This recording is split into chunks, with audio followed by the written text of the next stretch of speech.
tension between Turkey and Europe is the highest it's been in years. Turkey in particular has been especially vicious in levelling assaults on Europe and European leaders. Last Friday, the front page of Turkey's largest paper, a government-sponsored paper, had an image of German Chancellor Angela Merkel dressed like Adolf Hitler. On Thursday, Turkey's President Erdogan taunted Christian Europe and accused it of starting a religious war. Europe, he said, had commenced a struggle between the cross and the crescent, and Europe, he warned, was headed toward the days just before the Second World War. Turkey's foreign minister, following the recent elections in the Netherlands, warned that Europe was falling into the abyss and that holy wars will soon erupt across the continent. Last week, Turkey's interior minister threatened to send 15,000 migrants per month to Europe. Turkey has even expelled 40 Holstein Friesian cows as part of economic sanctions against the Netherlands. Joining me now is our Middle East correspondent, Brent Nagtegaal, live from Jerusalem. Brent, what should we make of this? What's Europe done to arouse such indignation in the Turks? Well, Turkey has a really important referendum coming up halfway through next month.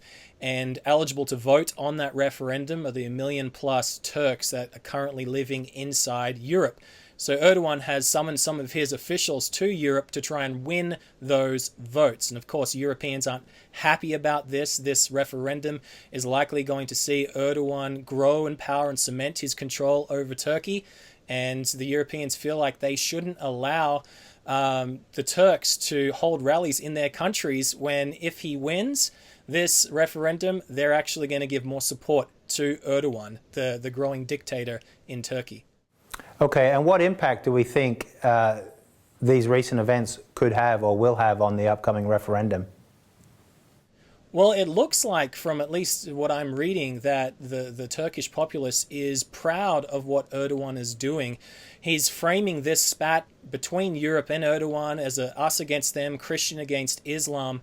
And that is really playing into the narrative that in these uncertain times, Turkey needs a stronger presidential system, which is what this referendum is about. And really, this is existential for Erdogan. If he doesn't win this election, there's no way that he can rule Turkey in the future. If he does win, this referendum, then he can continue ruling till about 2029. So really, he's sacrificing, it seems, some of the short-term loss of relationship with Europe in order to kind of increase his domestic policy. Okay, and what about Europe? Maybe you could remark a little on Europe's response. Europe right now, as we all know, is facing a multitude of crises, a resurgent Russia in the east, a whole slew of economic crises, the migrant crises, the rise of populism and the populist vote all across Europe. And now it looks like we can add a confrontational Turkey to the mix. What options does Europe have to respond?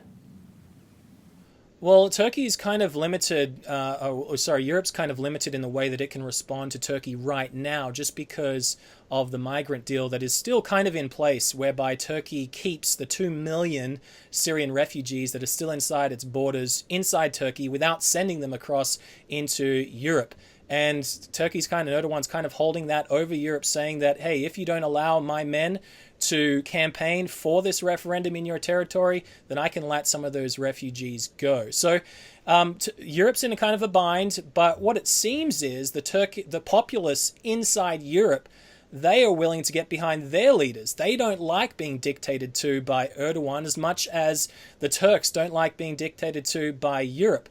So it seems like they are getting stronger, more anti-migrant, more anti-Islam across Europe. Even when referencing these latest elections, when Mr. Rutte was elected inside the Netherlands, what we saw following that election was there was a poll that came out that said that 86% of the Dutch supported, but what Mr. Rutte did with Turkey, they supported him standing up to Erdogan in this spat. So this is what we might see inside Europe, is just a stronger response across Europe to Turkish policies and even migrants, or even a stronger response to the growth of Islam inside Europe. Right. So it looks like Europe may have an appetite for a more confrontational approach toward Islam and toward toward Turkey.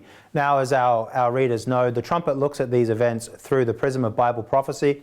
Maybe you could just conclude by telling us what Bible prophecy says could happen in the weeks and months ahead in Turkey and in the Turkey-Europe relationship. Well, Bible prophecy definitely does indicate that there will be a growth in this type of rhetoric between Christianity and Islam. That is only going to increase, this rhetoric of a holy war. This spat kind of puts an end to the talk of Turkey entering the EU, something that's been on the table for about a decade. That's obviously going to be shelved for a long time.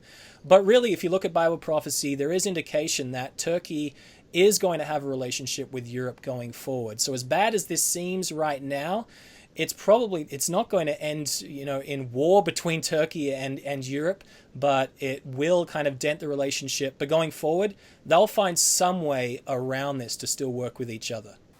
Thanks for your time, Brent. Now, if you'd like to follow this story and a whole host of other stories, you can visit our website, thetrumpet.com.